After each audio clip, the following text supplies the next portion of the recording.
ओम भगवते वासुदेवाय नमः। चलिए मैं आप लोगों को बृहस्पतिवार व्रत की कथा सुनाने वाली हूँ। आप लोग ध्यान से सुनिएगा।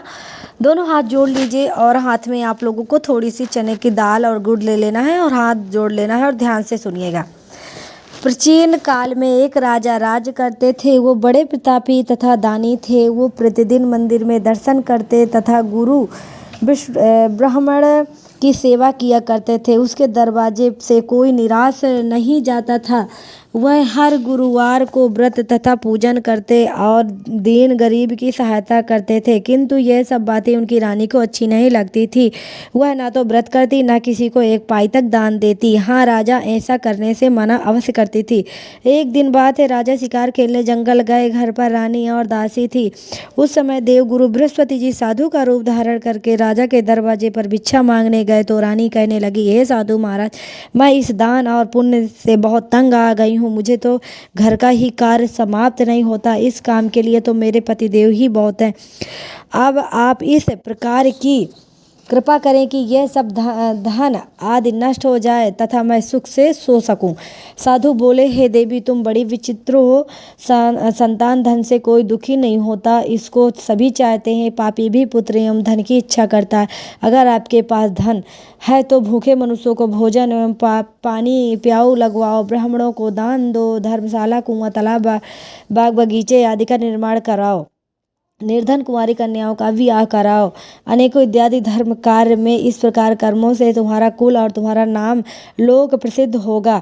अंत में स्वर्ग की प्राप्ति होगी। किंतु वह रानी इन बातों से खुश ना हुई। वह बोली, महाराज, मुझे ऐसे धन की आवश्यकता नहीं है जिसका मैं और अन्य मनुष्यों में दान दूं तथा जिसको रखने उठाने से मेरा सारा समय बर्बाद हो जाए। साधु ने कहा, हे देवी, यदि तुम्हारी ऐसी इच्छा है तो ऐसा ही होगा। मैं तुम्हें बताता हूँ, ऐसे करो। बृहस्पतिवार के दिन घर को पोत कर अपने सिर के बालों को धोते हुए स्नान करना। राजा से कहना वह हजमत यानी बाल बनवाए, भोजन में मांस मदिरा खावे, कपड़े धोबी से धुलने के लिए देना।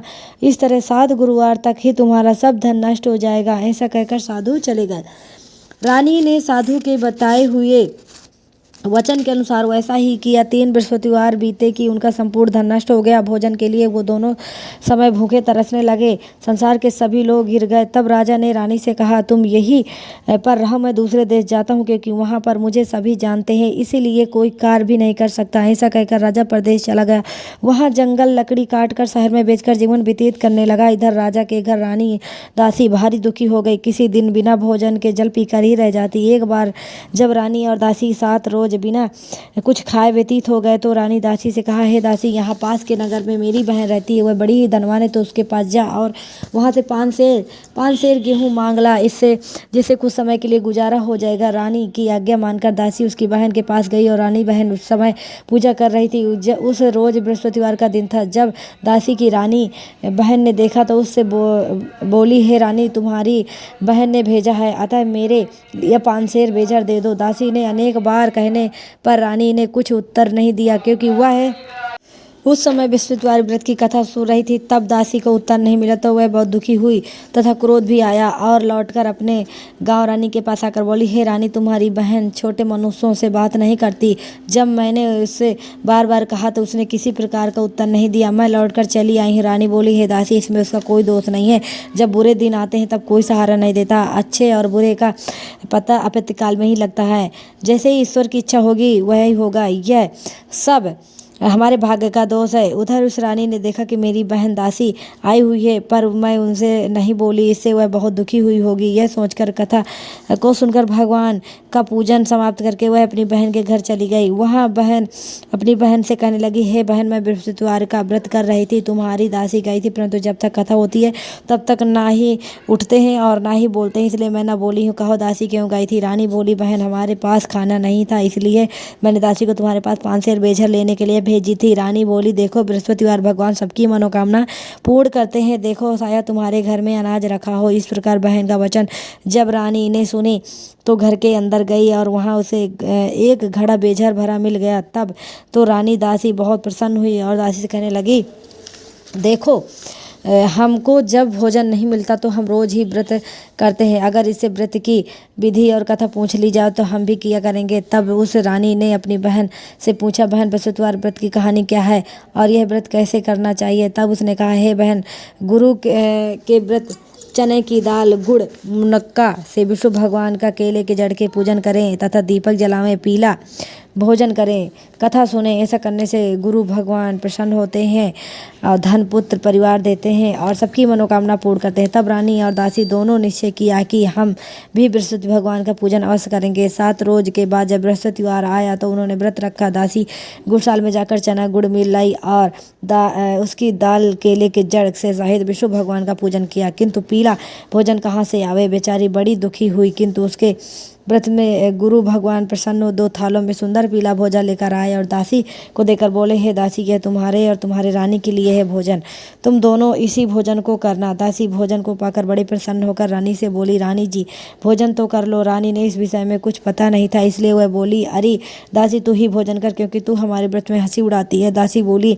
एक महत्व भोजन दे गए हैं। रानी कहने लगी, वह भोजन तेरे लिए दे गए हैं, तू भोजन कर ले। दासी बोली, कहा वह महात्मा हम दोनों के लिए भोजन दे गए हैं, इसलिए हम दोनों ही भोजन करेंगे। दोनों ने साथ साथ भोजन करेंगे। इस प्रकार रानी और बंदी दोनों ने गुरु भगवान को नमस्कार करके भोजन किया। अब वह हर बृहस्पतिवार को व्रत विष्णु भगवान का पूजन करने लगी। बृहस्पति भगवान की कृपा से फिर रानी दासी के पास धन हो गया। रानी फिर उसी प्रकार आलस करने लगी। दासी बोली, देखो रानी, तुम पहले भी इसी प्रकार आलस करती थी, तुम्हें धन रखने में कष्ट होता है, इस कारण सभी धन नष्ट हो गया था। अब गुरु भगवान की कृपा से पुनः धन मिला हुआ है तो फिर तुम्हें आलस होता है। बड़ी मुसीबतों के बाद हमने यह धन पाया है, इसलिए हमें दान पुण्य करना है, भूखे मनुष्यों को भोजन कराना है, प्याऊ लगवाना है, ब्राह्मणों को दान देकर कुआं, तालाब, बावड़ी आदि निर्माण करवाना है, मंदिर पाठशाला बनाकर दान देना है। इसलिए कुंवारी कन्याओं का विवाह कराकर धन अच्छे कर्म से कार्यों में खर्च करो, जिससे तुम्हारा कुल और तुम्हारा यश फैलकर तुम्हारे स्वर्ग प्राप्त होगा तथा तुम्हारे पितर प्रसन्न होंगे। रानी ने इस प्रकार सभी कार्य किए, प्रारंभ के दिए, जिससे सभी काफी यश फैलने लगा। इधर राजा प्रदेश में जाकर दुखी रहने लगा। प्रतिदिन जंगल से लकड़ी बीन कर लाता और शहर में बेचकर अपने दुखी जीवन को बड़ी कठिनाइयों से व्यतीत करता। एक दिन राजा दुखी होकर अपनी पुरानी बातों याद करके रोने लगा। तब उसे जंगल में बृहस्पति देव ने एक साधु का रूप धारण करके आ गए और कहा, राजा के पास आकर बोले, हे लकड़हारी, तुम इस सुनसान जंगल में किस चिंता में बैठे हो, तुम मुझको बतलाओ। यह सुनकर राजा ने नेत्रों में पानी भर आया और साधु की वंदना कर बोले, हे प्रभु, आप सब कुछ जानने वाले हो। इतना कहकर साधु अपनी संपूर्ण कथा बतला दी। महात्मा स्वभाव से ही दयालु होते हैं। वो बोले, राजू, तुम्हारी स्त्री ने बृहस्पति देव का अपराध किया था, इसी कारण तुम्हारी यह दशा हुई है। तुम अब किसी भी प्रकार की चिंता मत करो, भगवान तुम्हें पहले से ज्यादा अधिक धनवान करेंगे। देखो, तुम्हारी स्त्री ने गुरुवार का व्रत आरंभ कर दिया है और कहा, तुम मेरा कहना मानकर बृहस्पति भगवान के व्रत करके चना की दाल और गुड़ जल में लोटे में डालकर केले का पूजन करो। कथा सुनो, भगवान तुम्हारी सबकी मनोकामनाएं पूर्ण करेंगे। साधु प्रसन्न होकर देकर बोले, हे प्रभु, मुझे लकड़ी बेचकर इतना पैसा नहीं मिलता जिससे मैं तुम्हारा भोजन करने के उपरांत कुछ बचा सकूं। मैंने रात्रि में सपने में अपनी रानी को व्याकुल देखा है। मेरे पास तो कुछ भी नहीं है जिससे मैं उनकी खबर मांग सकूं और फिर से कौन सी कथा कहूँ, यह मुझे कुछ मालूम नहीं है। साधु ने कहा, है राजन, तुम किसी भी प्रकार की चिंता मत करो और बृहस्पतिवार के दिन रोजाना की तरह लकड़ियाँ लेकर शहर जाओ और तुमको उस दिन जो भी मिलता है उससे ज़्यादा मिलेगा। इससे भले प्रकार भोजन बृहस्पति देव की पूजा सामान ला सकोगे। बृहस्पतिवार की कथा इस प्रकार से है। तो देखिए, बृहस्पतिवार की कथा तो पूरी किताब में बहुत ही ज़्यादा लिखी हुई है, लेकिन यही है कि बृहस्पतिवार के दिन जिस तरह से रानी के सारे चीज़ें चली गई थी और बृहस्पतिवार का व्रत करने से सारी चीज़ें उसी तरह से आ गई हैं। तो हे बृहस्पतिवार, हे विष्णु भगवान, इसी तरह से सबके घर में सुख समृद्धि, संतान का सुख देना, सारी इच्छाएं मन की पूरी करना, जिनकी भी मनोकामना, जो भी जिस रूप से आपका व्रत पूजा कर रहा हो, सबकी मनोकामना, सबकी मन की इच्छा पूरी करना। तो यही है। बोलो बृहस्पति भगवान की जय, बोलो विष्णु भगवान की जय। इस तरह से आप लोगों को पूजा अर्चना प्रार्थना कर लेनी है। ओम भगवते वासुदेवाय नमः, ओम भगवते वासुदेवाय नमः, इस तरह से बोलते हुए आप लोगों को प्रार्थना कर लेनी, आरती भी गा लेना है। और भगवान जो ये किताब में लिखी हुई हैं बहुत सारी कहानियाँ हैं, तो इतने मेरे 9 मिनट के वीडियो में नहीं आ पाएंगी, इसलिए मैंने एक ही आप लोगों को सुनाई हुई है। फिर कभी मैं आगे की कहानी आप लोगों को ज़रूर से ज़रूर सुनाऊंगी। तो फिर मिलेंगे एक नई वीडियो में, तब तक के लिए जय श्री कृष्णा, राधे राधे, जय विष्णु भगवान, जय बृहस्पति भगवान।